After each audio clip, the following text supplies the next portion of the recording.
Hello guys, this is BK Mathur 3D video lecture number 5 miscellaneous का part 2 है। इसके अंदर कुछ क्वेश्चंस आएंगे। एंड में 3 क्वेश्चन थोड़े से डिफ़िकल्ट आएंगे, तो थोड़ा पेशेंस रखना और बड़े आराम से देखना, और उन क्वेश्चन को एक दो बार ना खुद भी ट्राई करना, तभी समझ आएंगे वो क्वेश्चन। ठीक है, तो थोड़ा सा डिफ़िकल्ट है। साथ में इसमें एक कॉन्सेप्ट आएगा कोप्लेनरिटी ऑफ टू लाइन्स, तो उसको भी आप देखना। ऑलराइट, स्टार्ट करते हैं। गाइस, 2 क्वेश्चन आपके सामने आ रहे हैं, क्वेश्चन नंबर 3 और क्वेश्चन नंबर 4। ध्यान से देखो। थर्ड क्वेश्चन में लिखा हुआ है find angle between the line. Angle निकालना है whose direction ratio are A B C and B minus C, C minus A minus B. यानी यहां पर 2 लाइन है। ठीक है, ये लाइन नंबर 1, इसकी आपको डी आर दी हुई है ए बी सी, तो ये हो गया A1 B1 C1। और यहां पे एक लाइन नंबर 2 है, इसकी आपको डी आर दी हुई है ए माइनस बी, ठीक है, सॉरी बी माइनस सी, पहले की बी माइनस सी है, फिर सी माइनस ए है और ए माइनस बी है। ये लाइन 1 की डी आर है, ये लाइन 2 की डी आर है, और 2 लाइन के बीच में एंगल। तो फॉर्मूला याद होना चाहिए आपको, cos theta is equal to क्या था, A1 A2 plus B1 B2 plus C1 C2, और अपॉन में थे इनके अलग अलग मैग्नीट्यूड। लाइक पहले का मैग्नीट्यूड यानी A1 square plus B1 square plus C1 square, दूसरे का magnitude A2 square plus B2 square plus C2 square. तो ये फॉर्मूला हुआ करता था एंगल बिटवीन लाइन का। ठीक है, अब इसके अंदर डाल दीजिए आप वैल्यूज। ठीक है, बताइए A1 की जगह A डालो, A2 की जगह B माइनस सी। तो वैल्यूज वगैरह डालने के बाद, सॉल्व करने के बाद जो रिजल्ट आएगा ना आपका, वो कुछ ऐसा आएगा। देखो, A की मल्टीप्लाई इसमें होगी तो आएगा AB AC, प्लस B की मल्टीप्लाई इसमें होगी तो आएगा BCBA, C की मल्टीप्लाई इसमें होगी तो आएगा CACB। तो ये सारे ना कट जाएंगे, तो जब सारे कट ही जाएंगे तो आंसर हो जाएगा हमारा 0। भाई जब ऊपर ही 0 हो गया तो नीचे वाली वैल्यू का तो कोई मतलब नहीं है ना। ये कुछ ऐसे आएगा 0 अपॉन अंडर रूट में इसका स्क्वायर इसका स्क्वायर इसका स्क्वायर, और अंडर रूट में B माइनस सी का square plus C minus A का square plus A minus B का स्क्वायर। लेकिन ऊपर तो 0 आ चुका है ना, तो इसलिए सब कुछ 0 हो गया। ठीक है, cos theta is equal to 0, इसका मतलब थीटा की वैल्यू हमारी आ गई कितनी, 90 डिग्री, क्योंकि कॉस थीटा 0 होता है कब, 90 डिग्री पे। तो इसने एंगल पूछा था और हमारा आंसर आ गया। तो ये था आपका क्वेश्चन नंबर 3। क्वेश्चन नंबर देखिए जरा 4th क्वेश्चन में इसने लिखा हुआ है find equation of line parallel to X axis. एक लाइन है जो पैरेलल है एक्स एक्सिस के और पासिंग थ्रू ओरिजिन। तो देखो, पासिंग पॉइंट तो हमारे पास आ गया ओरिजिन, चलो एक पॉइंट तो कम से कम आया, पासिंग पॉइंट 0,0,0, और line parallel to X axis है। तो कोई भी लाइन अगर पैरेलल होती है ना एक्स एक्सिस के, तो उसका मतलब उसकी डी आर क्या होंगी, उसकी डी आर। ठीक है, तो यहां पे देखो ऐसे लिखते हैं, line parallel to X axis. कोई भी लाइन अगर पैरेलल होती है एक्स एक्सिस के, तो उसकी जो डी आर होती है, डायरेक्शन रेशियो, वो होती है 1,0,0। और अगर ये लाइन पैरेलल होती वाई एक्सिस के, तो उसकी डी आर होती 0,1,0। अगर ये लाइन पैरेलल होती जेड एक्सिस के, तो उसकी डी आर होती 0,0,1। ठीक है, तो देखो पासिंग पॉइंट और डी आर, तो equation line x minus x1 upon a, formula line का y minus y1 upon b, और z minus z1 upon c. ये कार्टिजन फॉर्म है। अब बात आती है, सर कार्टिजन फॉर्म ही क्यों निकाली, वेक्टर फॉर्म क्यों नहीं निकाली? तो आपकी मर्जी है, क्योंकि इसके अंदर कोई खास नहीं दिया हुआ कि क्या निकालना है।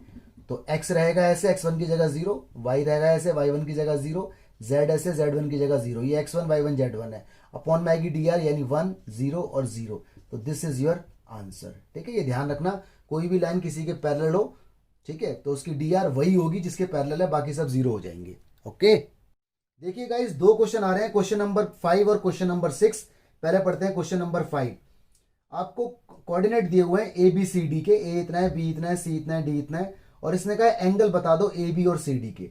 तो सबसे पहले आप ए बी वेक्टर निकालो। ए बी वेक्टर निकालने का तरीका, ये ए है ये बी है। क्या फॉर्मूला होता है, याद करो, x2 minus x1 I cap, y2 minus y1 J cap, मालूम है ना, टर्मिनल माइनस इनिशियल। तो A B vector, A point है 1 2 3, बी पॉइंट है 4 5 7। तो ए बी वेक्टर निकालने के बाद आपका आ जाएगा 3i प्लस में 3j और प्लस में 4k। अब आप निकाल लो सी डी वेक्टर। कैसे निकलेगा, डी में से सी माइनस हो जाएगा। अरे वही कॉन्सेप्ट यार, x2 माइनस x1 प्लस आई cap, y2 minus y1 J cap और z2 minus z1 k cap. तो डी में से जब सी माइनस होगा तो आपका आ जाएगा 6i प्लस का 6j प्लस का 8k। ठीक है, अब निकालना है आपको एंगल। एंगल की जब भी बात होती है तो कॉस थीटा।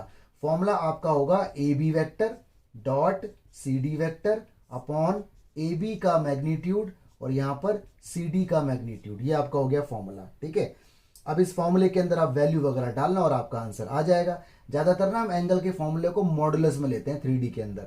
ठीक है, तो ये अगर नेगेटिव आए तब भी आप पॉजिटिव कंसिडर करना, क्योंकि हम पॉजिटिव की साइड वाला एंगल निकालते हैं।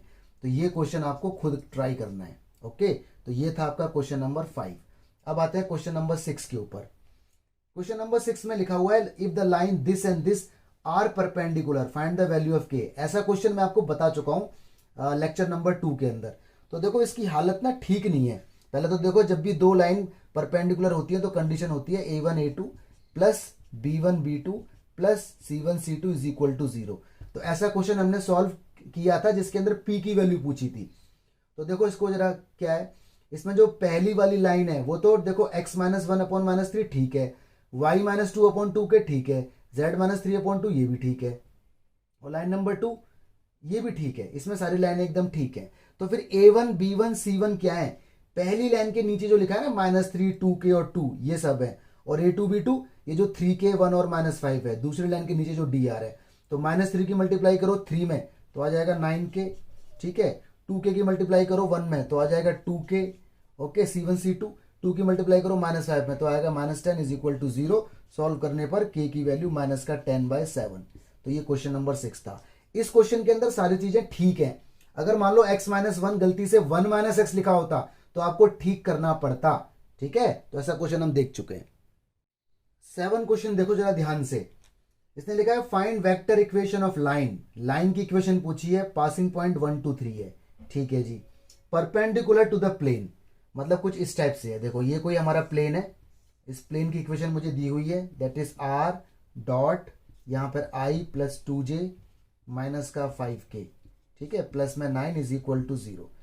और ये जब प्लेन है तो आपको मालूम होगा प्लेन के अगेंस्ट हमेशा एक नॉर्मल निकलता है।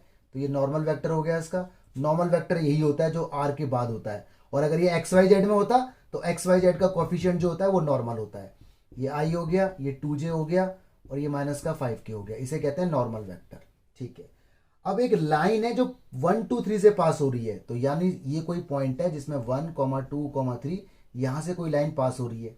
दूसरी बात इसने कहा है कि ये जो लाइन मुझे निकालनी है ये परपेंडिकुलर है प्लेन के साथ, मतलब ये लाइन देखो ये रही, तो इस लाइन का नाम हो गया complete PQ।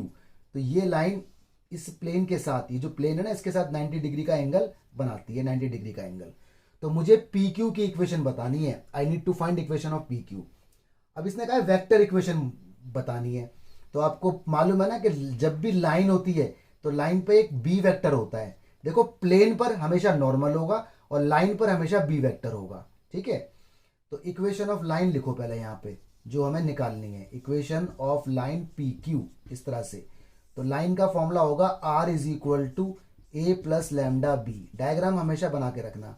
R is equal to A कितना है, ये रहा A, 1i plus 2j plus 3k, passing point कोई A बोलते हैं, लैम्डा यही है। और B कितना है, B तो मालूम नहीं, लेकिन ध्यान से देखो यहां पर आप देख सकते हो कि B इक्वल होगा n के। क्यों, क्योंकि ये दोनों आपस में पैरेलल हैं। जब भी दो चीज आपस में पैरेलल होती हैं तो उनका वेक्टर सेम या प्रोपोर्शनल होता है। तो हम हमेशा सेम मान लेते हैं। ठीक है, हम हमेशा सेम मान लेंगे, हालांकि प्रोपोर्शनल भी होता है, लेकिन हम अपने केसेस में इक्वल मानकर चलेंगे। तो इसका मतलब B की जगह ये वैल्यू पुट कर दी जाएगी, i plus 2j minus 5k, और यही आपका आंसर है। ठीक है, तो इसके अंदर ध्यान रखने वाली बात क्या है कि B और n इक्वल होगा। क्यों इक्वल होगा, क्योंकि नॉर्मल पैरेलल है लाइन के वेक्टर के साथ। आप यहां पे लिख सकते हो कि जो नॉर्मल है ना वो पैरेलल है वेक्टर ऑफ लाइन के साथ, वेक्टर ऑफ लाइन। तो जब भी दो चीज पैरेलल होती हैं तो वो दोनों प्रोपोर्शनल या इक्वल होती हैं। मैं दोनों बातें बोलता हूं, प्रोपोर्शनल भी और इक्वल भी, लेकिन आप इक्वल मान के चलना। तो this is the answer of question number 7। Alright, question number 8 देखिए जरा ध्यान से। Find equation of plane passing through. यहां प्लेन पूछा है, प्लेन, और प्लेन की कौन सी इक्वेशन, कार्टेशियन या वेक्टर, नहीं बता रखा, तो आपकी मर्जी है। पासिंग पॉइंट आपको दे दिया, parallel to the plane this, यानी क्वेश्चन नंबर 8 जो है वो कुछ इस टाइप से है कि ये कोई प्लेन है और ये प्लेन हमें दिया हुआ है। इसकी इक्वेशन हमारे पास आ गई जी कितनी, R dot i plus j plus k is equal to 2। ये इसका नॉर्मल वेक्टर है n। इसी के पैरेलल कोई एक और प्लेन है, देखो ये वाला, ये प्लेन हमें निकालना है। ओके, ठीक है जी। और इसने कहा है कि इस पे कोई पासिंग पॉइंट है, तो पासिंग पॉइंट इसके ऊपर है ए कॉमा बी कॉमा सी, यानी ये पॉइंट इसके ऊपर है कहीं ना कहीं। तो ये आपका प्लेन नंबर 1 है और ये आपका प्लेन नंबर 2 है जो हमें निकालना है। तो पहले तो आप यहाँ लिखो equation of plane, equation of required plane, है ना। रिक्वायर्ड प्लेन हमारा कौन सा है, प्लेन 2 है। तो इक्वेशन ऑफ प्लेन, प्लेन का फॉर्मूला आपको याद होना चाहिए, वेक्टर या कार्टेशियन कोई भी।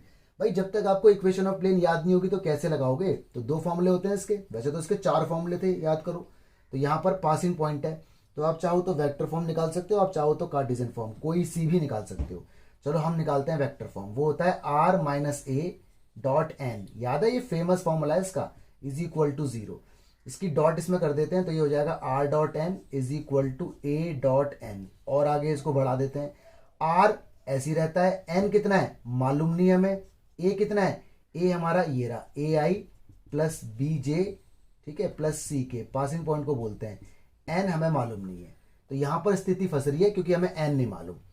देखो इस प्लेन का नॉर्मल ये रहा, ये इस प्लेन का नॉर्मल है, n1 बोल दूं इसे, n1, इसको n1 बोल देता हूं, जो मेरा i प्लस जे प्लस के है, ठीक है। इस प्लेन का नॉर्मल देखो ये रहा, ठीक है, आपकी मर्जी है, आप ऊपर की तरफ ले जाओ या नीचे की तरफ या आर पार कर दो, आपकी मर्जी होती है। ये इसका नॉर्मल है n। ध्यान से देखो ये वाला नॉर्मल और ये वाला नॉर्मल आपस में पैरेलल है ना, देख लो चाहे, ये देखो ये वाला नॉर्मल जो प्लेन 1 का है और ये वाला नॉर्मल आपस में देखो पैरेलल है। और आपको ये बात मालूम है कि जब भी 2 नॉर्मल पैरेलल होंगे तो वो दोनों या तो प्रोपोर्शनल होंगे या इक्वल होंगे। हम हमेशा इक्वल लेके चलते हैं अपनी आसानी के लिए, ऑलराइट। तो आप यहां पे लिखोगे नॉर्मल ऑफ प्लेन 1 पैरेलल है नॉर्मल ऑफ प्लेन 2।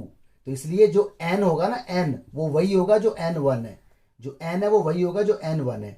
और n1 हमारा कितना है, i प्लस जे प्लस के है। तो बस हमारा काम हो गया, इसे बोल दो फर्स्ट, ठीक है, या इसे ये फर्स्ट, हाँ फर्स्ट ही बोल दो। अब फ्रॉम फर्स्ट को यहाँ से बुला लो, ये कितना है r डॉट n की जगह i प्लस जे प्लस के आ जाएगा, ठीक है जी। और इधर n की जगह यही वैल्यू आएगी, तो इसकी डॉट होगी n में, n ये रहा, डॉट करना आपको आता ही है, i की i में, j की j में, k की k में, i डॉट i तो 1 होता है। तो आंसर आ जाएगा a plus B plus C, this is your answer, ये आपका आंसर है। और अगर आपसे कार्टेशियन फॉर्म पूछता तो मैंने आपको बता रखा है r हटा दो, r हटा दो और i j k की जगह x y z लगा दो, तो x plus Y plus Z is equal to a plus B plus c, ये भी आपका आंसर है, ठीक है। ये वेक्टर और ये कार्टेशियन। तो ध्यान रखना है यहाँ पे कि पैरेलल के केस में वेक्टर इक्वल या प्रोपोर्शनल, लेकिन हम लेंगे हमेशा इक्वल, ठीक है। तो क्वेश्चन 1 या 2 मार्क्स में एग्जाम में आ जाता है ये। देखिए जी क्वेश्चन नंबर 12 आपके सामने आता है, ये कह रहा है find coordinate of the point where the line this and this crosses the plane.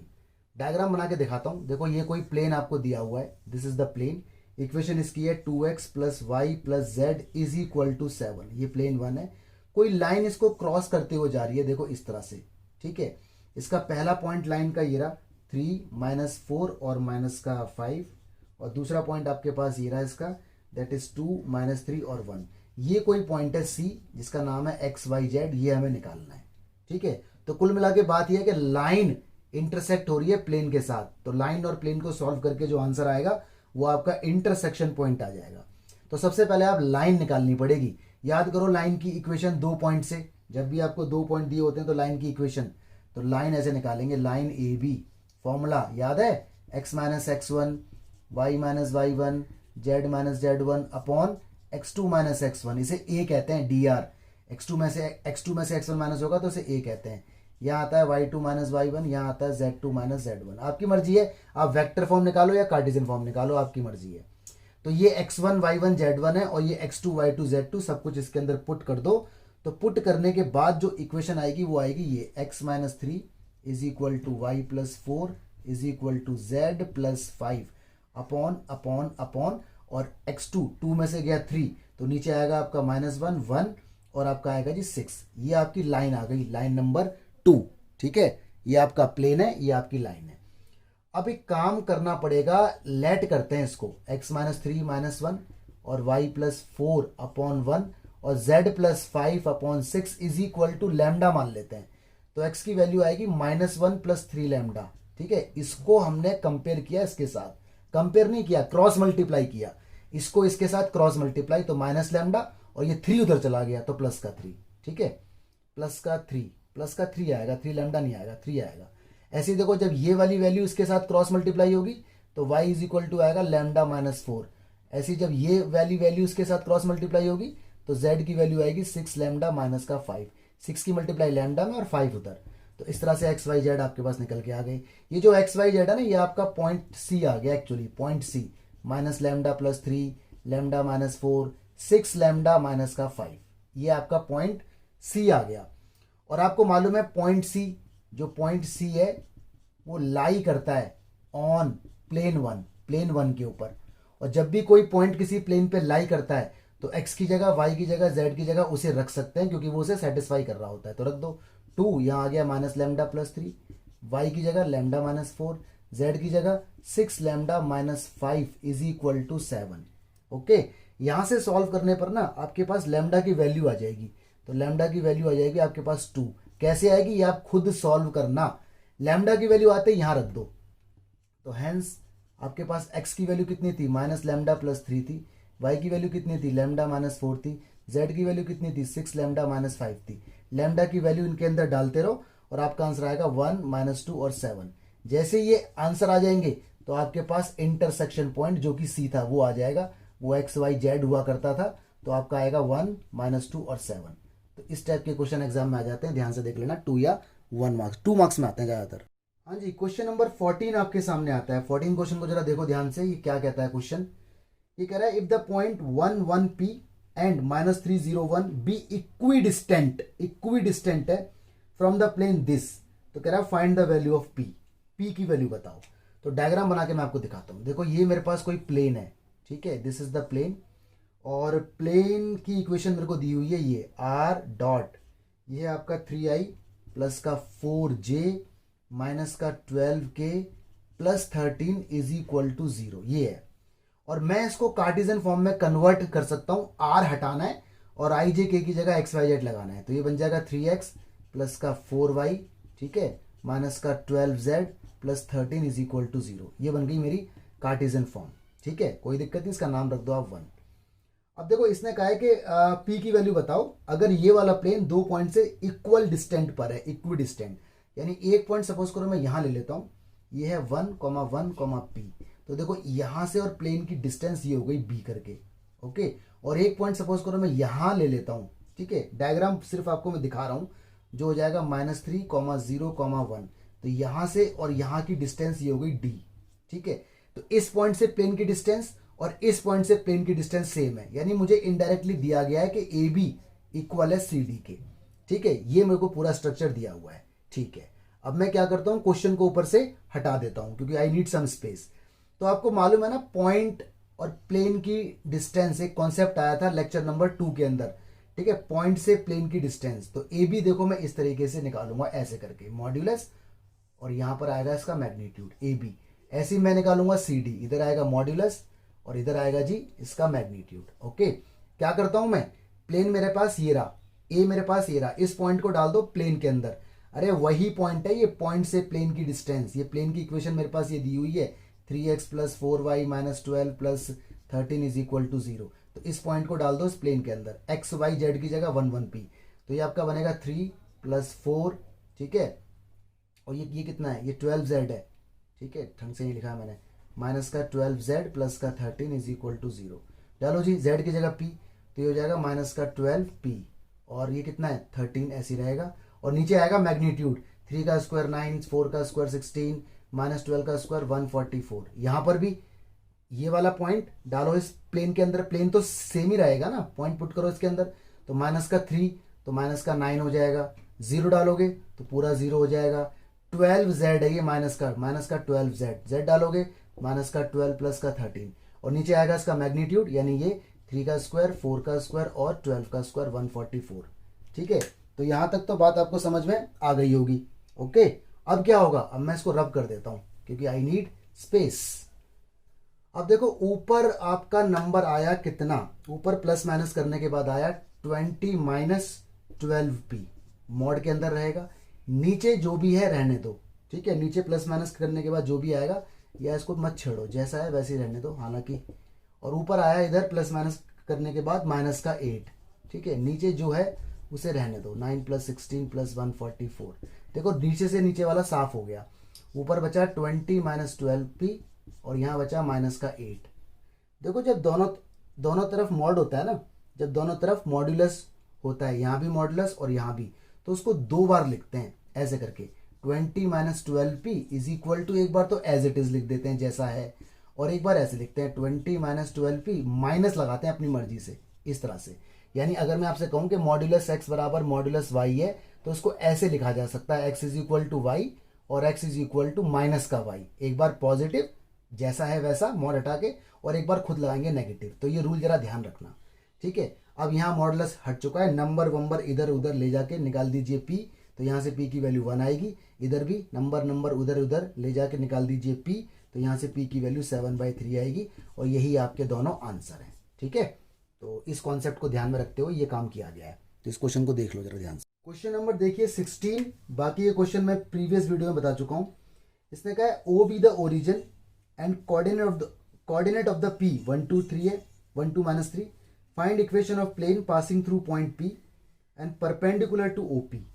अच्छा, इसका मतलब ये है कि ये कोई प्लेन है। देखो ये मेरे पास कोई प्लेन है, इस प्लेन पर कोई पॉइंट है p, ये कोई पॉइंट है मेरा p के कोऑर्डिनेट मुझे दिए हुए हैं 1, 2, -3, और ये कोई लाइन, ये कोई ओरिजिन है 0, 0, 0, और ये यहाँ से कोई लाइन आ रही है इस तरह से, ये बन गई OP। तो OP के साथ ये वाला प्लेन परपेंडिकुलर हो गया, ठीक है। देखो ये कौन है मेरा प्लेन, और देखा जाए तो ये क्या है, ये मेरी एक लाइन हो गई है ना। और आपको पता है लाइन पर हमेशा एक वेक्टर होता है, उसे कहते हैं बी वेक्टर, और प्लेन पर हमेशा एक वेक्टर होता है, उसे कहते हैं नॉर्मल वेक्टर। ये इसका नॉर्मल वेक्टर है, ठीक है। तो प्लेन का नॉर्मल होता है और लाइन का बी होता है। तो ये वाला प्लेन परपेंडिकुलर है लाइन के साथ, तो हमें बतानी है इक्वेशन ऑफ प्लेन, ठीक है, नो इशू। तो इक्वेशन ऑफ प्लेन, इसने कुछ पूछा भी है कार्टेशियन वेक्टर, कुछ नहीं पूछा, तो आपकी मर्जी है, तो निकालो इक्वेशन ऑफ प्लेन, कोई सी भी लगा सकते हो आप। तो इक्वेशन ऑफ प्लेन का फॉर्मूला होता है r - a यानी पासिंग पॉइंट डॉट n = 0, और कर देते हैं इसे r.n = a.n, इस तरह से ये हो गया, ठीक है जी। अब यहाँ पे a तो मुझे मालूम है i + 2j - 3k है ना, मैं इसमें रख भी देता हूँ, r ऐसी रहेगा। n के बारे में जानकारी नहीं है, a कितना है i + 2j - 3k, लेकिन n के बारे में जानकारी नहीं है। लेकिन इधर देखो आप ध्यान से, ये जो n वेक्टर है वो b के साथ पैरेलल है, तो आप यहाँ लिख सकते हो b वेक्टर पैरेलल है n वेक्टर के साथ। इसलिए जो n वेक्टर होगा ना वो वही होगा जो b वेक्टर है। जब भी दो वेक्टर पैरेलल होते हैं तो वो या तो प्रोपोर्शनल होते हैं या वो इक्वल होते हैं, हम हमेशा इक्वल लेके चलते हैं।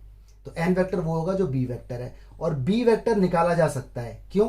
क्योंकि आपको दोनों पॉइंट पता है, ये भी पता है और ये भी पता है, ठीक है। तो इसे बोल दो आप x1 y1 z2, इसे बोल दो x2 y2 z2। तो 1 में से 0 गया आई क्या भाई, जब भी दो पॉइंट पता होते हैं तो वेक्टर तो मिल ही जाता है, ठीक है। 2 में से गया 0 तो 2 ही आएगा, -3 में से गया 0 तो माइनस का 3 आएगा। तो ये बी वेक्टर आ गया, जो बी वेक्टर है वही एन वेक्टर होगा क्योंकि दोनों पैरेलल है। तो यहां रख दो from first r dot N की जगह i + 2j - 3k, और इधर क्या आएगा, इसकी डॉट इसके अंदर, तो i की डॉट i में होगी 1, j की डॉट j में होगी 4, k की डॉट k में होगी +9। तो आंसर आने वाला है r डॉट ये i + 2j - 3k = कितना 14। This is the answer, okay. तो क्वेश्चन देखो कितना लॉजिकल था। आप चाहो तो वेक्टर फॉर्म भी निकाल सकते हो, r हटा दो x y z लगा दो, तो वो आप खुद कर लेना। देखिए क्वेश्चन नंबर 1 लिखा हुआ है show that line joining the origin to the point this. मतलब यहाँ पे दो लाइन है, एक ओरिजिन है 0, 0, 0, ठीक है, ये ज्वाइन कर रहा है एक पॉइंट को, ए पॉइंट बोल देता हूँ उसको, 2, 1, 1, तो ये 2 पॉइंट हो गए। एक और लाइन है, इसका नाम रख देता हूँ सी। पहला पॉइंट है 3, 5 और -1, और दूसरा पॉइंट बोल देता हूँ 4, 3 और -1 को। तो इसने देखो क्या कहा है, इसने कहा show that line joining the origin to the point, मतलब ये वाली लाइन परपेंडिकुलर है इस लाइन के। तो भाई आप इसकी dr निकाल लो ना, जब भी इस तरह से क्वेश्चन होता है, ऐसा क्वेश्चन हम देख चुके हैं प्रीवियस लेक्चर में। जब भी दो पॉइंट दिए तो पहले dr निकाल ले करो। 2 में से 0 गया, वही x2 - x1, y2 - y1, ठीक है। 2 में से गया 0, 2 आया, B1 1 में से गया 0 1 आया, C1 1 में से गया 0 1 आया, इसकी भी DR उसे बोलेंगे A2 B2 और C2। निकालो जरा फटाफट। 4 में से गया 3 1 आया, 3 में से गया 5 माइनस का 2 आया, -1 में से गया -1 तो 0 आया। अब हेयर अगर ये परपेंडिकुलर है तो ये कंडीशन होनी चाहिए A1 A2 plus B1 B2 plus C1 C2 is equal to 0। Left hand side ले लो। A1 A2 2 की मल्टीप्लाई 1 में 2, B1 B2 1 की मल्टीप्लाई इसमें माइनस का 2 तो माइनस आ जाएगा इधर, C1 की मल्टीप्लाई इसमें 0 तो आंसर क्या आ गया 0। इसका मतलब हैंस क्या OA परपेंडिकुलर है CD के साथ और हैंस प्रूव हो गया क्वेश्चन। ठीक है, तो छोटी छोटी बातें जो ऑलरेडी हम पढ़ चुके हैं। गाइस देखिए कॉन्सेप्ट आपके सामने आता है, this is a new concept. और ये कॉन्सेप्ट क्या कहता है, ये बोलता है कि शो करना है दो लाइन कोप्लानर है या नहीं। ठीक है, lines are coplanar, lines are coplanar इसका मतलब है एक ही प्लेन पे, जैसे ये प्लेन है इसी प्लेन पे दो लाइन। तो इसके लिए क्या कंडीशन है, तो मान लीजिए आपको दो लाइन दी हुई है, पहली है x minus x1 y minus y1 z minus z1 upon में क्या है a1 b1 और c1, ये लाइन 1 हो गई। एक आपको दी हुई है x minus x2 y minus y2 z minus z2 upon में हो गया a2 b2 और c2, ये लाइन आपकी 2 है।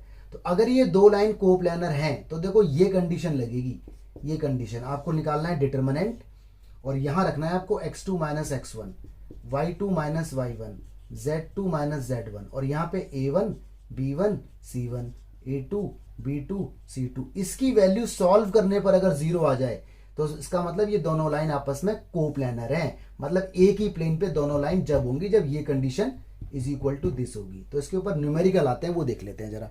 ठीक है, दो न्यूमेरिकल देखिए। एग्जाम्पल 21 आपके सामने आ गया।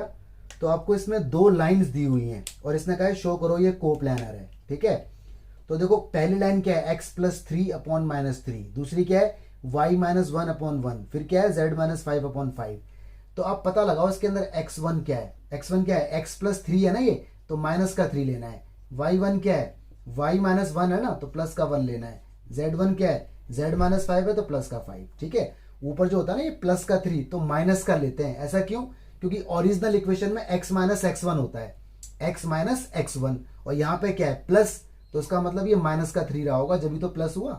भाई फॉर्मूला होता है x माइनस x1। ठीक है, तो अगर ये माइनस का 3 होगा और मैं इसको यहाँ डालूंगा जब तो ये प्लस का 3 बनेगा, तो इसलिए यहाँ पे प्लस है तो इसलिए यहाँ पे माइनस का लेना है। ये बात मैं ऑलरेडी आपको बता चुका हूँ।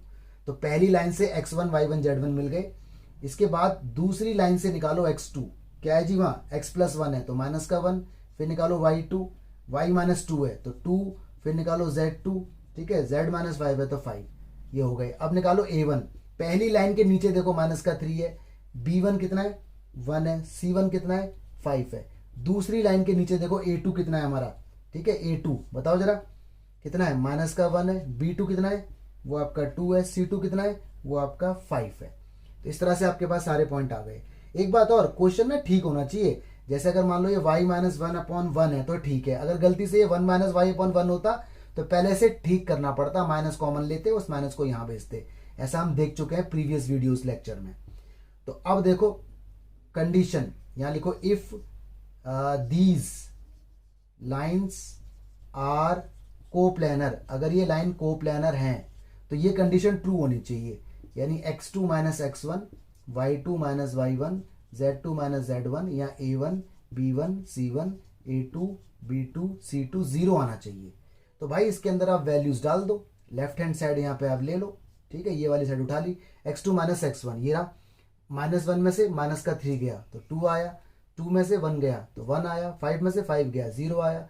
यहाँ ये रख दो, कितना है ये माइनस 3 1 और 5, और वो कितना है माइनस 1 2 और 5। अब इस डिटर्मिनेंट को आप खोल दो, एक्सपेंड, ठीक है। तो डिटर्मिनेंट तो आपको एक्सपेंड करना आता ही होगा, कैसे करते हैं बोलो।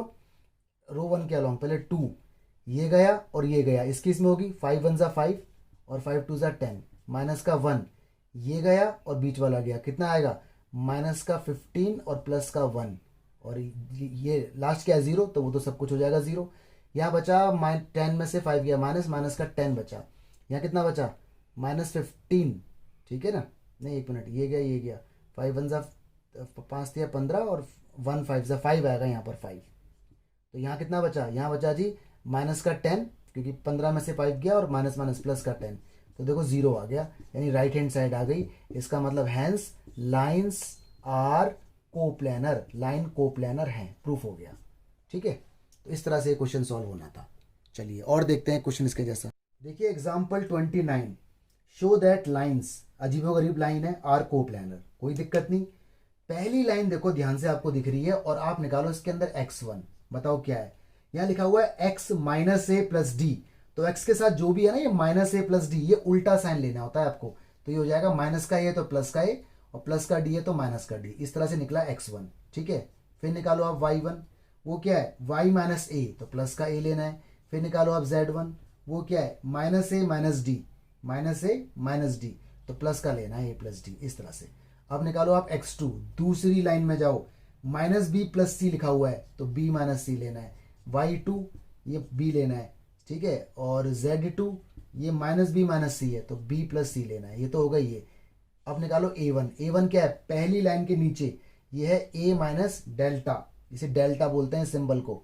b1 कितना है, वो है अल्फा, c1 कितना है, वो है अल्फा प्लस डेल्टा। अब निकालो a2, दूसरी लाइन के नीचे बीटा माइनस गामा, b2 कितना है, वो है बीटा। ठीक है, और c2 कितना है, ये है आपका बीटा प्लस गामा, इस तरह से आ गया। अब आपको प्रूफ करना है, यहाँ आपको लिखना है इफ लाइंस आर कोप्लेनर, अगर ये लाइन कोप्लेनर हैं तो ये कंडीशन सेटिस्फाई होनी चाहिए, x2 minus x1, y2 minus y1, z2 minus z1, a1 b1 c1, इधर a2 b2 c2 is equal to 0। ठीक है, तो हम ले लेंगे इधर left hand side, left hand side में डाल दीजिए इधर वैल्यू, डालो जी x2 माइनस x1 यानी b माइनस सी और माइनस ये, तो ये आपका आएगा b माइनस सी माइनस ए प्लस डी, ऐसा बन जाएगा। इसमें से ये आएगा b माइनस से, इसमें से b प्लस सी में से ये, तो ये आपका आ जाएगा b plus C minus A minus D, कुछ इस टाइप से बनेगा। यहाँ पे आएगा ये है a माइनस डेल्टा, ये अल्फा, ये अल्फा प्लस डेल्टा, और यहाँ कितना है बीटा माइनस गामा, ये बीटा और ये बीटा प्लस गामा, इस तरह से आ गया। ठीक है, अब मुझे चाहिए स्पेस, तो मैं क्वेश्चन भी हटा रहा हूँ और ये सारा रब कर रहा हूँ। ठीक है, मुझे इस आंसर को ना 0 लेके आना है, I need to bring this answer 0। तो कैसे लाएंगे 0, जरा देखते हैं। तो देखो हमारे पास दो ऑप्शन है, या तो हम इसे कर दें एक्सपेंड, अगर मैं इसे एक्सपेंड करने लगा तो हालत खराब हो जाएगी, क्वेश्चन बहुत डिफिकल्ट बन जाएगा। तो यहाँ पर ना प्रॉपर्टी का यूज होगा, डिटर्मिनेंट के अंदर जो प्रॉपर्टी पड़ी थी उससे काम इजी सा हो जाएगा। देखो थर्ड कॉलम को अगर मैं फर्स्ट कॉलम में ऐड कर दूं, यानी इस थर्ड कॉलम को इसके अंदर अगर मैं ऐड कर दूं like this, C1 gate C1 plus C3, इसे बोलते हैं C1 कॉलम 1, इसे बोलते हैं कॉलम 3। ऐड करने पर क्या होगा जरा देखते हैं। ये जब इसके अंदर ऐड होगा तो B और B 2B हो जाएगा, C से C कैंसिल आउट, माइनस से माइनस 2A हो जाएगा, और D से D कैंसिल आउट, तो यानी 2B माइनस 2C, 2 कॉमन लेके B माइनस C लिख देता हूं, बाकी सब ऐसे ही लिखते रहो, B plus C minus A minus D। ठीक है, मतलब चेंज हो रहा है C1 में, तो C1 खाली बदलेगा, बाकी सब पहले से ही ऐसे ही लिख दो ताकि कंफ्यूजन ना हो। ठीक है, इस तरह से मैंने लिखा ना C1 gate C1 plus C3, तो C1 के अंदर C3 को ऐड करके बदलाव C1 में होगा, तो C1 बदलता रहेगा।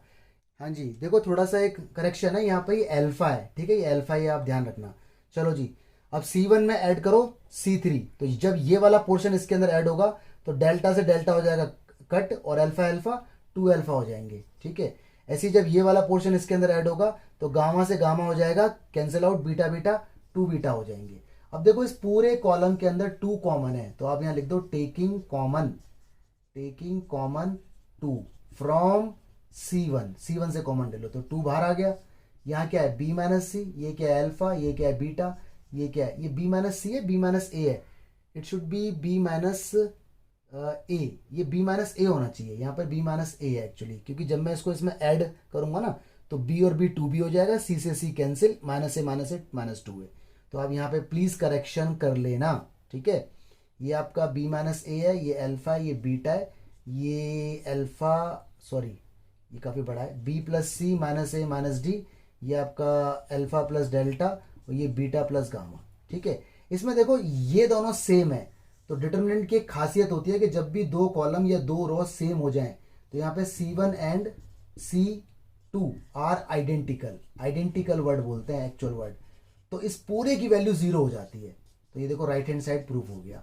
तो हैंस लाइंस आर कोप्लानर, इसलिए लाइंस जो है कोप्लानर है। ठीक है, तो थोड़ा सा मिस्टेक हो गई थी यहाँ पे और यहाँ पर भी, तो आप प्लीज कॉप अप कर लें, टेंशन ना लें। ठीक है जी, चलो ट्राई करो उसको दोबारा एक बार और।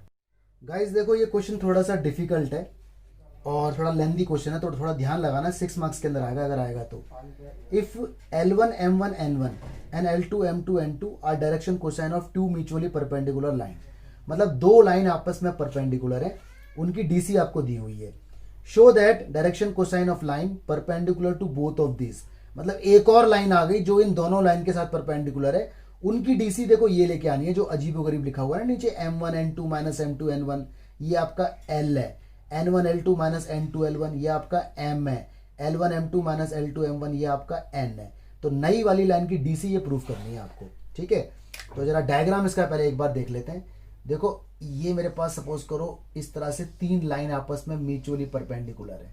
ओके, तो ये देखो 3 लाइन मैंने यहाँ पर आपके लिए बना दी। डायग्राम बनाना जरूरी है ताकि आपको समझा पाऊँ। इसका नाम रख दिया मैंने A, इसका नाम रख दिया B, इसका नाम रख दिया C। ये तीनों लाइन इस पॉइंट पे परपेंडिकुलर है आपस में। ठीक है, ये मेरे पास लाइन नंबर 1 है। ओके, लाइन नंबर 1, इसकी डीसी मेरे पास है L1 जो मुझे क्वेश्चन में दी हुई है, L1 M1 और N1। और ये मेरे पास लाइन नंबर 2 है, दिस इज लाइन नंबर 2, इसकी डीसी मेरे पास है L2 M2 और N2। और ये मेरे पास लाइन नंबर 3 है, इसकी डीसी मैं अज्यूम कर लेता हूँ LMN। ठीक है, इनके आंसर मुझे लेके आना है, L का आंसर ये लेके आना है जो ऊपर लिखा है नीचे। ठीक है, अजीबोगरीब सा। तो इस तरह से देखो मैंने डायग्राम यहाँ पर बना दिया। ओके, 2 प्रूफ में आपको मालूम है L की वैल्यू ये लेके आनी है, M की वैल्यू ये वाली और N की वैल्यू ये वाली। ठीक है जी, इट्स ओके।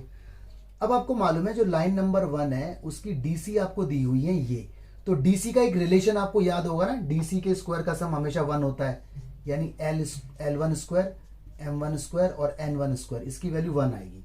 इसको आप बोल दो फर्स्ट इक्वेशन। ऐसी लाइन 2 के अंदर भी ये कंडीशन सच बैठेगी। लाइन 2 के अंदर कैसे, L2 का स्क्वायर M2 का स्क्वायर और N2 का स्क्वायर, ये भी आएगा 1, इसे बोल दो आप इक्वेशन नंबर 2।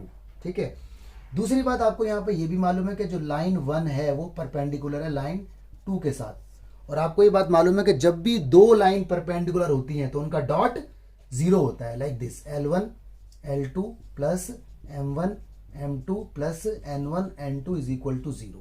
ठीक है, इसे आप बोल दो इक्वेशन नंबर 3। तो यहां तक तो बात काफी हद तक समझ में आ जाती है ना, कोई नई बात नहीं है। यानी ये रिलेशन हमें पहले से ही मालूम है कि डीसी के स्क्वायर का सम 1 होता है, ये हमें मालूम है कि दो लाइन का डॉट 0 होता है अगर वो दोनों आपस में परपेंडिकुलर है, और ये परपेंडिकुलर आपस में तीनों लाइन है, क्वेश्चन के अंदर दिया हुआ है। अब देखो हमें ना यहाँ एक रिलेशन ढूंढना है, एक रिलेशन हमें यहाँ पे ढूंढना है, बड़ी खास बात है ये। ठीक है, this is important one actually, और ये रिलेशन बड़े काम का है। ओके, अब देखो इस रिलेशन का मतलब क्या है।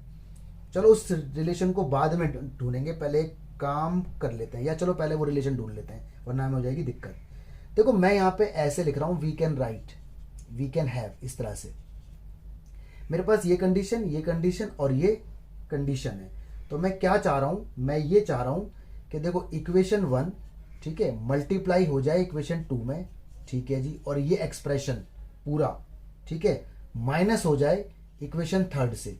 तो क्या रिजल्ट आएगा इसका, मैं इसका रिजल्ट जानना चाह रहा हूं कि इसका रिजल्ट क्या आएगा। मतलब इन दोनों की मल्टीप्लाई में से माइनस हो जाए ये, तो इसका आंसर क्या आएगा। तो आपको ये बात ना ध्यान रख लेनी है, अगर आप इसे करके देखोगे तो टाइम कंज्यूम हो जाएगा बहुत ज़्यादा। तो देखो मैं क्या लिखने वाला हूँ, इक्वेशन 1 क्या है, ये रही।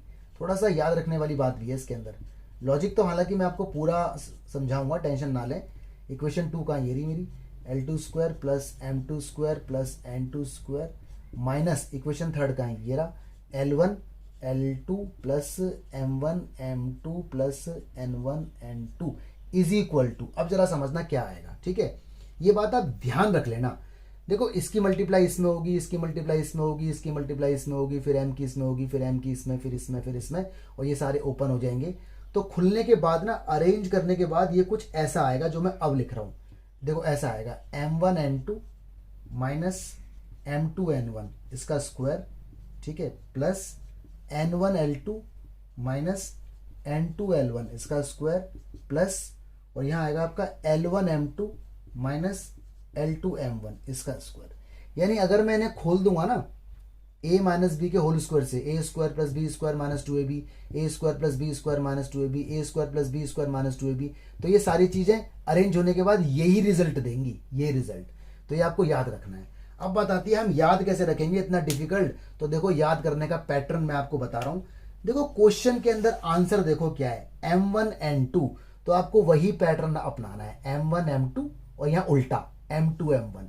यहाँ पे क्या है देखो n1 l2 क्वेश्चन के अंदर देखो, ठीक है, वही पैटर्न है n1 l2 और यहाँ उल्टा n2 l1। यहाँ पे n1 है तो यहाँ n2 हो जाएगा, l2 है तो l1। यहाँ देखो l1 m2 और यहाँ l2 m1। तो ये पैटर्न आप जितना याद रखोगे उतना फायदा होगा। और अगर आपको याद नहीं रखना है तो मत याद रखो, आप करके भी दिखा सकते हो। कैसे, इन सब की मल्टीप्लाई, इसकी मल्टीप्लाई, सबको अरेंज कर लो। अरेंज करने के बाद सेम सेम पेयर बना लो अकॉर्डिंग टू आंसर। आंसर लेकिन ध्यान में रख के पेयर बनेंगे, ठीक है। तो याद रखोगे तो फायदा होगा, याद नहीं रखोगे तो आपको करना पड़ेगा, ठीक है। तो मेरे हिसाब से तो आप याद रखो तो आपको ज्यादा फायदा होगा। अब देखो आगे, यही पूरा एक्सप्रेशन आगे बढ़ रहा है, ये पूरा एक लाइन के अंदर लिखा हुआ है, this is equal to that. देखो इसकी वैल्यू कितनी है 1, इसकी वैल्यू कितनी है 1, तो 1 इंटू 1 1 हो गया, ठीक है जी। इसकी वैल्यू कितनी है 0, देखो ये इज इक्वल टू कितना है 0, तो इसको तो लिखो ही मत, यानी इज इक्वल टू, और ये एक्सप्रेशन एज इट इज रहने दो, m1 n2 minus m2 n1 का square plus n1 l2 minus n2 l1 का square plus l1 m2 minus l2 m1 का स्क्वायर। इसे बोल दो इक्वेशन नंबर 4, ठीक है। यानी आपके पास एक एक्सप्रेशन आ गया, ये वाला एक्सप्रेशन देखो, ये कंप्लीट एक्सप्रेशन ऐसे है, ये वाला एक्सप्रेशन ये। यानी कहीं पर भी अगर ऐसा कुछ देखने को मिलेगा तो वहां पर आप डायरेक्टली 1 रख सकते हो, ठीक है। अच्छा जी, अब क्या होगा, अब देखते हैं आगे। मैं क्वेश्चन को हटा रहा हूं। अब देखो इसने मुझे कहा है कि जो लाइन 1 है, ठीक है, ये परपेंडिकुलर है लाइन 3 के साथ, वो तो है ही, लाइन 3 लाइन 1 आपस में परपेंडिकुलर है। और देखो जो लाइन 2 है ये परपेंडिकुलर है लाइन 3 के साथ, वो भी है। देखो लाइन 2 और लाइन 3 आपस में क्या है, परपेंडिकुलर। तो आपको ये बात मालूम है, जब भी दो लाइन परपेंडिकुलर होती हैं तो उनका डॉट 0 होता है। तो L1 का L में, M1 का M में, N1 का N में, तो कुछ ऐसा आएगा, L1 plus M M1 plus N N1 is equal to 0। Equation number 5 नाम रख दो। ऐसे इन दोनों का भी डॉट, ये आएगा L2 plus M M2 plus N N2 is equal to 0। Question थोड़ा सा बड़ा है ये, तो बच्चे परेशान हो जाते हैं। बस एक यही बात आपको ध्यान रखनी है, बाकी सब तो इसके अंदर ईजी है, ठीक है। अच्छा जी, इतनी बात आ गई। अब मैं इसको ना रब कर रहा हूं थोड़ा सा, ठीक है, क्योंकि आई नीड सम स्पेस। अब एक बात याद करो आप लोग, कौन सी बात याद करो, वेक्टर में भी मैंने आपको ये बात सिखाई थी और 3D में भी, ठीक है। अभी मैं बोलूंगा तो आपको याद आ जाएगा। दो इक्वेशन देखो, दो इक्वेशन, 3 वेरिएबल देखो, 3 वेरिएबल है LMN और इक्वल में 0। तो जब भी दो इक्वेशन 3 वेरिएबल इक्वल में 0 होता है तो उनको सॉल्व किया जाता है। याद आया कि नहीं आया, अभी आएगा। ऑन सॉल्विंग 5 and 6, देखो ऐसे करके, L upon determinant, M upon determinant, N upon determinant. L के नीचे L वाला नहीं लेंगे, शुरुआत M से करेंगे। तो M के साथ कौन है, M1, या कौन है M2, तो ऐसे आएगा यहाँ M1 M2, उसके बाद N1 N2। यहाँ पर भी, यहाँ पर M है तो शुरुआत M के बाद N वाले से होगा, N1 N2 और फिर पीछे L1 L2। तो ये मैंने बहुत डिटेल में आपको बताया बहुत बार। N के साथ तो N नहीं आएगा, L से शुरुआत होगा, L1 L2 और इधर M1 M2। अब सॉल्व कर लो इसे, इसकी मल्टीप्लाई इसमें होगी तो ये आएगा M1 N2 minus M2 N1, ठीक है, ब्रैकेट लगाते रहना। यहाँ आएगा M इज इक्वल ये N1 L2 minus N2 L1, ठीक है, और यहाँ आएगा N upon L1 M2 minus M1 L2। इस तरह से कुछ आ जाएगा, ठीक है। अब यहाँ पर आने के बाद देखो क्या होगा, ठीक है। अब पहले ही मेरी बात सुनो ध्यान से। अगर मैं आपसे बोलता हूं कि A B is equal to C D है, अगर ये कंडीशन है तो इनका स्क्वायर भी इक्वल होगा, यानी ए स्क्वायर बी स्क्वायर और सी स्क्वायर डी स्क्वायर भी आपस में इक्वल होगा। अगर ये इक्वल है तो इनका स्क्वायर भी इक्वल होगा, ये बात ध्यान रखें, ठीक है। दूसरी बात, अगर मैं आपसे बोलता हूं कि a upon b is equal to c upon d है, तो ये सब अपने सम के इक्वल भी होंगे, यानी ऊपर वालों को जोड़ लो और नीचे वाले को जोड़ लो तो भी ये इक्वल रहेंगे। ए अपॉन बी इसके इक्वल भी होगा, ठीक है। अब आप हो गए कंफ्यूज के ऐसे कैसे हो सकता है, a upon b is equal to c upon d, तो ये इनके सम के इक्वल कैसे हो सकता है। मैं कह रहा हूं है, आप कह रहे हो नहीं है। आइए इसको प्रूफ करने की सोचते हैं। ठीक है, तो आपको ये तो मालूम हो गया कि a अपॉन बी बराबर c अपॉन डी, तो स्क्वायर भी इक्वल होगा। ठीक है, देखो मान लो मैं कहता हूँ 1/2 इज इक्वल टू 3/6 है। देखो ये भी 1/2 और देखो ये भी 1/2 है।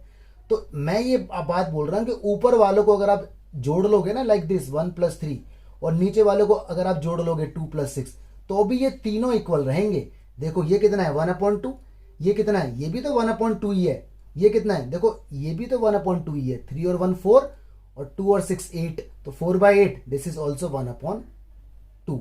तो मैं यही बात आपसे बोल रहा था कि अगर a अपॉन बी बराबर c अपॉन डी है तो ऊपर वालों का प्लस और नीचे वालों का प्लस भी इक्वल होगा। ठीक है, तो क्वेश्चन थोड़ा डिफिकल्टी की तरफ जाते हुए, तो ये वाली बात ध्यान रखना, अब इसका इसमें यूज होने वाला है। ओके, आगे देखते हैं। अब मैं क्या कर रहा हूं, ये तो इक्वल है ही, मैं कर रहा हूं स्क्वायरिंग बोथ साइड, स्क्वायरिंग कर रहा हूं बोथ साइड। ठीक है जी, तो जब स्क्वायरिंग होगी तो ये बन जाएगा l का स्क्वायर, और नीचे नीचे बन जाएगा सबका होल स्क्वायर। तो ये बनेगा आपका m1n2 माइनस m2n1, इसका भी स्क्वायर, इज इक्वल टू ये बनेगा m स्क्वायर, और नीचे n1l2 माइनस n2l1, इसका भी स्क्वायर, l1 है ये, इज इक्वल टू ये बन जाएगा n स्क्वायर, ये बन जाएगा l1m2 माइनस m1l2, इसका भी स्क्वायर। ठीक है, यहां तक बात बन के हो गई तैयार। आगे इसी बात को देखो मैं एक स्टेप और कर देता हूं, ऊपर से मैं इसको हटा देता हूं। ठीक है, तो क्वेश्चन थोड़ा सा डिफिकल्ट हो गया है, तो थोड़ा सा पेशेंस रखोगे तो समझ में आ जाएगा। ओके, पेशेंस रखना और एक बार ना लिख लेना ऐसे, क्योंकि बिना लिखे ही आएगा नहीं समझ में। यहां तक आ गई बात। अब देखो मैं इस बात को लिखने वाला हूं ऐसे, एल स्क्वायर, नीचे कितना है m1n2 माइनस m2n1, इसका स्क्वायर। ठीक है, is equal to m square, यहाँ पे कितना है n1l2 माइनस n2l1, इसका स्क्वायर, इज इक्वल टू यहाँ कितना है n स्क्वायर, ये कितना है l1m2 माइनस m1l2, इसका स्क्वायर। ठीक है, इज इक्वल टू मैं इन तीनों को ऐसे लिख सकता हूं, L square plus M square plus N square, और अपॉन में m1n2 माइनस m2n1 का square plus n1l2 minus n2l1 का स्क्वायर। ठीक है, प्लस l1m2 माइनस m1l2 का स्क्वायर। देखो ऐसे करके, यानी वही वाली बात जो मैंने अभी आपको बताई है कि ए बी बराबर सी डी है, तो इन सब का सम और इन सब का सम का रेशियो भी इक्वल होगा। तो वही बात मैंने यहाँ पे लिखी कि ये इज इक्वल टू ये इज इक्वल टू ये है, तो इसका मतलब ऊपर ऊपर वालों का सम और नीचे नीचे वालों का सम भी इक्वल होगा। ऐसा मैंने क्यों किया, वजह देखते हैं। देखो आपको मालूम है डीसी के स्क्वायर का सम 1 होता है, तो ये तो बन गया 1। ठीक है, और देखो ये वाला जो एक्सप्रेशन नीचे लिखा हुआ ना, ये सेम टू सेम ये एक्सप्रेशन है, देख लो, दिस दिस दिस, ये दिस दिस दिस, इसकी वैल्यू कितनी है 1। तो यानी ये पूरा, मतलब मैं ये बात बोल सकता हूं कि ये सारे एक्सप्रेशन इक्वल है किसके, 1 के। तो मैं ऐसे लिखूंगा एल स्क्वायर, यहां पर आएगा m1n2 माइनस m2n1, इसका स्क्वायर। ठीक है, पूरा जस्टिफिकेशन है इसके अंदर, रटने वाली कोई बात नहीं है, लेकिन ये सवाल लिखना पड़ेगा, थोड़ा थ्योरी टाइप का सवाल है ये, तो परेशान मत होना, लेकिन इसे कर लेना जरूर एनी हाउ। और ये m1l2 का स्क्वायर इज इक्वल टू मैं लिख रहा हूं 1, क्योंकि ये पूरा 1 हो गया। तो अब देखो मुझे ये तो मालूम था कि ये तीनों इक्वल हैं, लेकिन तीनों की वैल्यू है किसके इक्वल ये मालूम नहीं था, तो इसलिए मैंने इसके अंदर ऊपर वालों को जोड़ा, नीचे वालों को जोड़ा, क्योंकि ऊपर वाले का रिलेशन मुझे मालूम होता है कि डीसी के स्क्वायर का सम 1 है, और नीचे वाले की वैल्यू मैंने ऑलरेडी निकाली थी कि इसकी वैल्यू 1 है, इसीलिए मैंने ये निकाल के रखा हुआ था। ठीक है, तो इसका यूज हो गया मेरा खत्म। तो यानी ये पूरा एक्सप्रेशन इज इक्वल टू 1 हो गया। कहां से आया 1, यहां से आया, ये भी 1 और ये भी 1। ठीक है, अब देखो आगे कैसे होता है ये क्वेश्चन। तो क्वेश्चन थोड़ा सा डिफिकल्ट तो है भाई, ये तो मानना पड़ेगा, डिफिकल्ट नहीं है, मतलब लेंथी है, टाइम कंज्यूमिंग प्रोसेस है। अब देखो इसको इक्वल कर दो 1 के, ऐसे इसको इक्वल कर दो 1 के, ऐसे इसको इक्वल कर दो 1 के, तीनों को 1 के इक्वल रख दो अलग अलग। तो मैं इसे ऐसे कर देता हूँ, लाइन खींच देता हूँ यहाँ पर इस टाइप से। तो जब ये इक्वल होगा 1 के, तो ऐसे बोल सकता हूँ ना मैं, L square is equal to क्या, m1n2 माइनस m2n1 का स्क्वायर, है ना। अरे this is equal to 1, cross multiply, ऐसे यहां से भी m square is equal to n1l2 minus n2l1 का स्क्वायर, ऐसे यहां से भी n square is equal to l1m2 minus m1l1 का स्क्वायर। यहां तक बात समझ में आती है। अब भाई स्क्वायर से स्क्वायर काट दो, तो l इज इक्वल टू क्या आ गया, m1n2 माइनस m2n1, यहां से भी स्क्वायर से स्क्वायर काट दो, तो n1l2 माइनस n2l1, यहां से भी स्क्वायर काट दो, L1 M2 minus M1 L1। देखो यही आंसर थे जो हमें प्रूव करने थे। ध्यान से देखो क्वेश्चन पीछे जाकर कि जो नई वाली लाइन है उसकी DC LMN थी और L की वैल्यू ये आ गई, M की ये और N की ये। तो ये क्वेश्चन था। तो इस क्वेश्चन के अंदर दो जगह प्रॉब्लम है, एक तो स्टार्टिंग में जो ये अजीब सा कॉन्सेप्ट था और एक ये वाला। ठीक है, बस बाकी सारा क्वेश्चन एकदम ईजी है, हल हुआ है। तो इस क्वेश्चन को कम से कम 2 बार लिख के देखें तब होगा, वरना अटक जाएगा ये क्वेश्चन। देखिए गाइज, ये क्वेश्चन भी इंपॉर्टेंट है, ये भी थोड़ा सा लेंथी है, लेकिन ये कंपैरेटिवली इजी है। जो अभी हमने देखा था उससे तो इजी है। इसने कहा लाइन है, कोई लाइन है, makes angle alpha beta gamma delta. चार तरह के एंगल बनाती है, अल्फा बीटा गामा और delta, with the diagonal of cube. एक क्यूब के डायगोनल के साथ, मतलब क्यूब के अंदर डायगोनल्स हैं, उनके साथ वो लाइन एंगल बना रही है, अल्फा बीटा गामा डेल्टा। तो प्रूफ करने के लिए इसने बोला है cos square alpha plus cos square beta plus cos square gamma plus cos square delta is equal to 4/3। ये मेरा क्वेश्चन है। ठीक है, और कभी कभी ये क्वेश्चन बदल के आ जाता है, बदल के ये ऐसा आता है, बात तो वही बोलता है कि लाइन है, makes angle alpha beta gamma delta with diagonal of Q, तो बोलता है प्रूफ करो। ये कॉस की जगह ना ऐसे लिख देता है, sine square alpha plus sine square beta plus sine square gamma plus sine square delta is equal to 8/3। तो कभी कभी कॉस ना बोल करके साइन में ये प्रूफ करना होता है। तो अगर क्वेश्चन साइन में भी आ गया ना, तब भी हम कॉस को ही पहले प्रूफ करेंगे। कॉस में आंसर आने के बाद कॉस स्क्वायर अल्फा को लिख देंगे 1 minus sine square alpha, cos square beta को लिख देंगे 1 minus sine square beta, cos square gamma को लिख देंगे 1 माइनस साइन स्क्वायर गामा, और कॉस स्क्वायर डेल्टा को 1 minus sine square delta sign square delta. और कॉस का आंसर 4/3 था। अब यहाँ पे साइन साइन साइन साइन एक तरफ और नंबर एक तरफ, तो ऑटोमेटिक ये वाला आंसर आ जाएगा। ठीक है, तो इसका मतलब अगर क्वेश्चन साइन में आ गया तब भी हमें कॉस वाला ही क्वेश्चन सॉल्व करना है। ओके, तो जरा देखते हैं। तो इस क्वेश्चन को मैं यहां से ना हटा रहा हूं, क्वेश्चन लेंथी है थोड़ा सा लेकिन इजी है। तो देखिए जी, इसने कहा था क्यूब, तो पहले बना लेते हैं क्यूब। ठीक है, देखो ये मैंने बनाया क्यूब। एक डायग्राम साफ बनाना है, डायग्राम से काफी सारी चीजें समझ में आ जाती हैं। तो ये मेरा क्यूब बन के हो गया तैयार। ठीक है जी, दिस इज द क्यूब। इसकी क्यूब है, तो क्यूब है तो इसकी साइड, सारी साइड सेम होंगी। ठीक है, इसे आप बोल दो वाई एक्सिस, ये देखो वाई एक्सिस निकल के जा रही है। इसे आप बोल दो एक्स एक्सिस, ये देखो एक्स एक्सिस निकल के आ रही है। और इसे आप बोल दो जेड एक्सिस, ये देखो आपकी जेड एक्सिस निकल के जा रही है ऊपर की तरफ। ठीक है जी, ये मेरा क्यूब है, ये हो गया इसका ओरिजिन। ओके, अब आप क्या करो, इनके नाम रख लो, इनके वर्टिसेस के। इसे आप बोल दो ए, इसे आप बोल दो बी, इसे बोल दो आप सी, इसे बोल दो डी, इसे बोल दो ई, इसे बोल दो एफ, और इसे बोल दो आप जी। ठीक है, ये आपने रख दिया इसके वर्टिसेस के नाम, और ये ऑलरेडी ओ है। ठीक है, अब आपको मालूम है क्योंकि ये क्यूब है, तो आप यहां लिखो साइड ऑफ क्यूब, क्यूब की साइड लेट कर लेते हैं, लेट साइड ऑफ क्यूब, उसको मान लेते हैं हम ए। तो अगर मैंने माना कि ये ए है पूरी की पूरी, तो ए के वर्टिसेस क्या हो गए, जो पॉइंट ए है इसके वर्टिसेस होंगे ए, 0, 0। रीजन बताओ, एक्स एक्सिस पर एक्स कोऑर्डिनेट होगा, बाकी सब 0। बी के 0, ए, 0, क्योंकि वाई एक्सिस है, वाई एक्सिस पर बी के होंगे, बाकी सब 0। सी के 0, 0, ए। ठीक है, अच्छा डी के होंगे जी ए, 0। रीजन, ये एक्स वाई प्लेन में है, देखो एक्स और वाई, इधर नीचे की तरफ ये एक्स वाई प्लेन है, तो एक्स और वाई कोऑर्डिनेट होंगे, बाकी सब 0।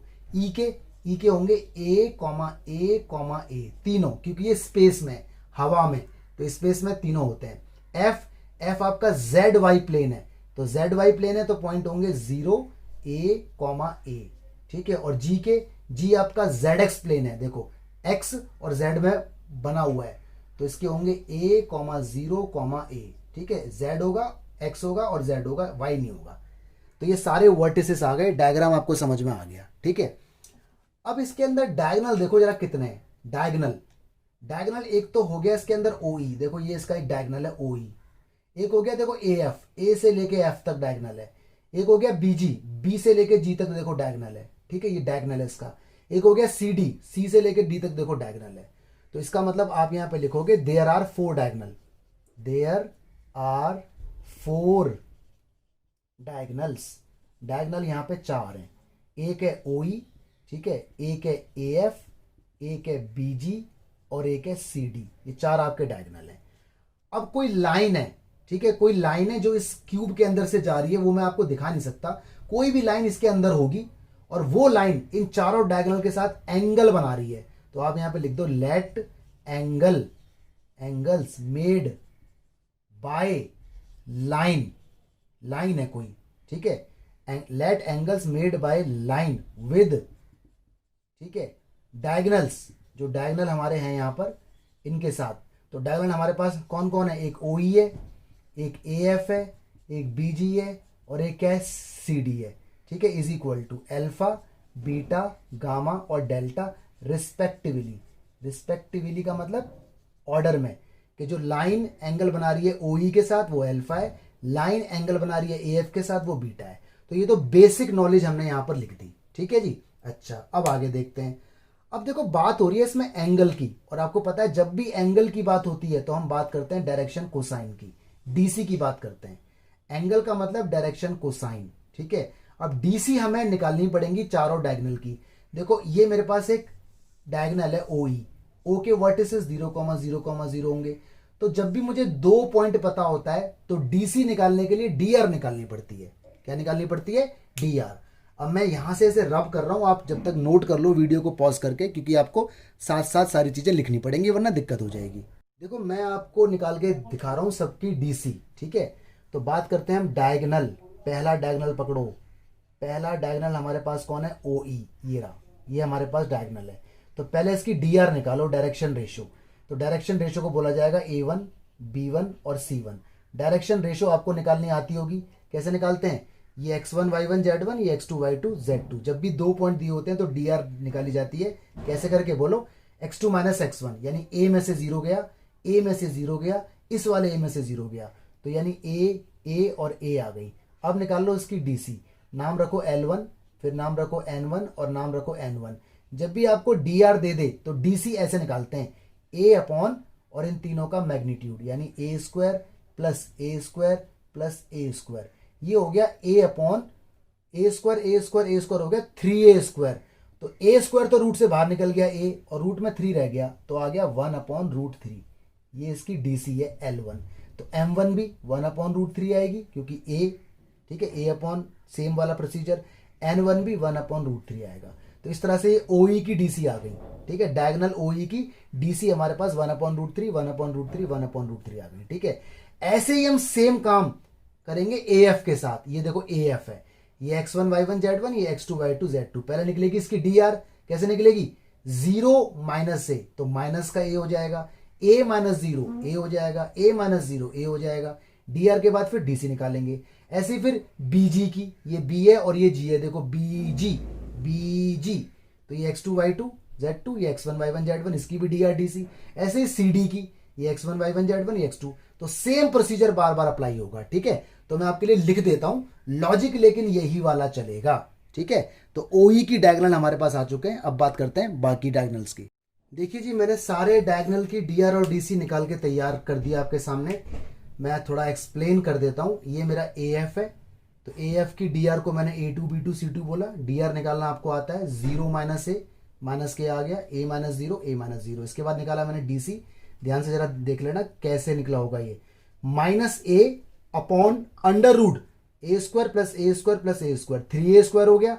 अंडर रूट के अंदर अगर 3a स्क्वायर होगा तो a स्क्वायर बाहर निकलेगा, a से a कट, तो माइनस का 1 अपॉन रूट 3। इस तरह से ये आया। ऐसे देखो बीजी की बात हो रही है, तो बीजी की पहले निकली डीआर फिर डीसी। ऐसे ही देखो सीडी की बात हो रही है। तो ये काम थोड़ा सा हेक्टिक है लेकिन ईजी बहुत है, ठीक है।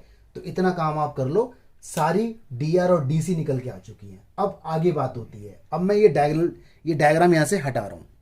तो देखिए गाइज, मैंने सारा यहाँ पे दोबारा एक बार लिख दिया, ओई की डीसी, एएफ की, बीजी की, सीडी की, ठीक है। याद करना देखो बहुत इजी है। ओई की सारी पॉजिटिव है, एएफ का स्टार्टिंग नेगेटिव, बीजी का बीच वाला नेगेटिव, सीडी का लास्ट वाला नेगेटिव, ठीक है, ये नेगेटिव है। तो इस तरह से आप ध्यान भी रख सकते हैं।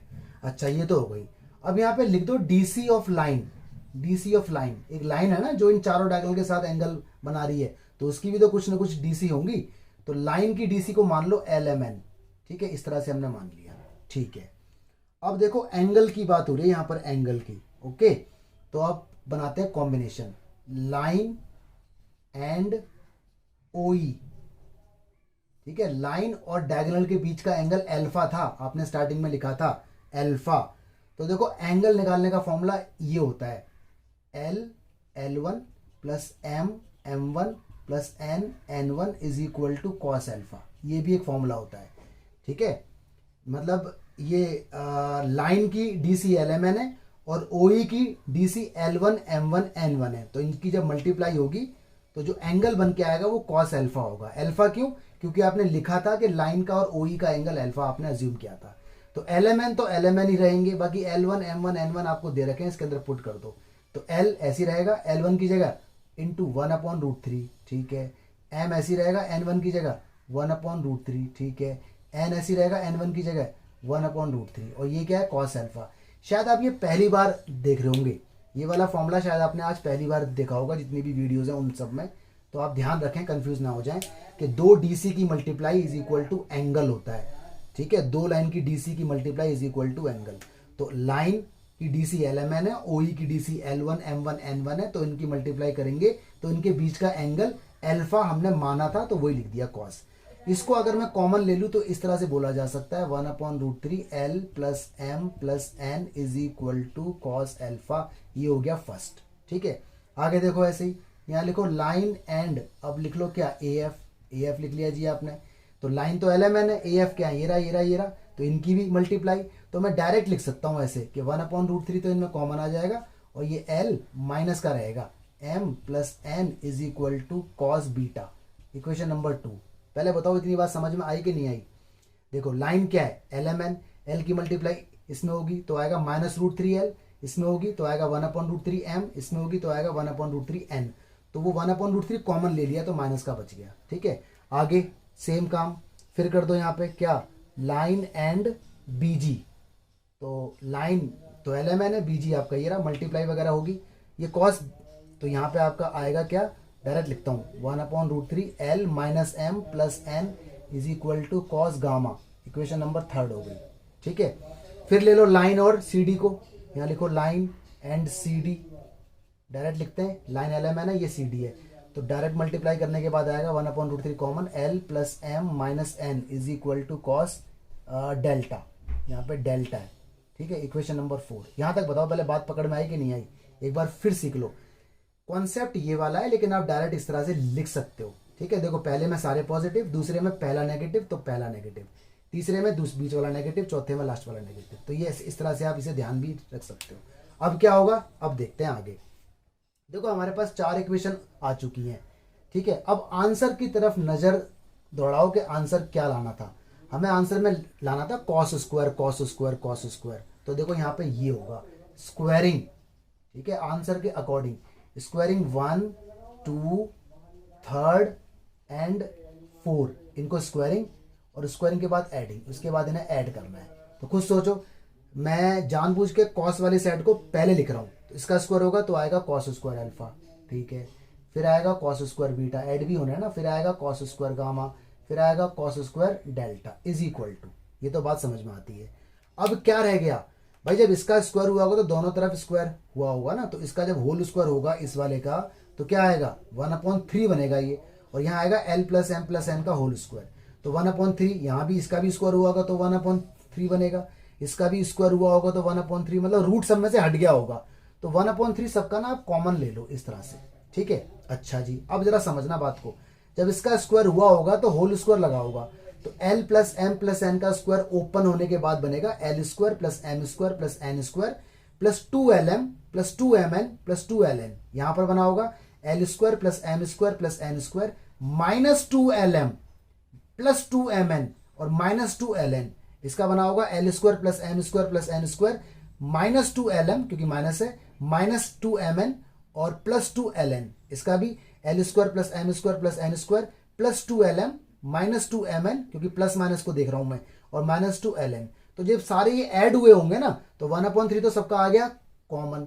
देखो L square L square L square 4 बार है तो 4 बार लिख दो L square, M square M square M square 4 बार है तो 4 बार M स्क्वायर, N स्क्वायर सब में 4 बार है तो 4 बार N स्क्वायर, ठीक है ना, क्योंकि N स्क्वायर यहाँ भी N स्क्वायर यहाँ भी N स्क्वायर यहाँ भी N स्क्वायर यहाँ भी, सबके 4 है, चारों प्लस में। तो आपने लिखा ये, बाकी सब ना कट गए होंगे और आपको काट के नहीं दिखाना। भाई देखो यहाँ पे 2LM यहाँ पे क्या है माइनस का 2lm, तो वो कट गया होगा, है ना। तो सारे कॉम्बिनेशन कट चुके हैं, सिर्फ ये लिखना है आपको।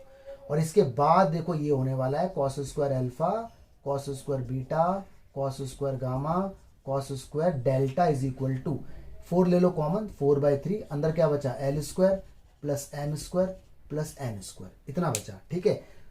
अब आपको मालूम है ना क्या कि डीसी के स्क्वायर का सम इज इक्वल टू 1 होता है, या नहीं मालूम?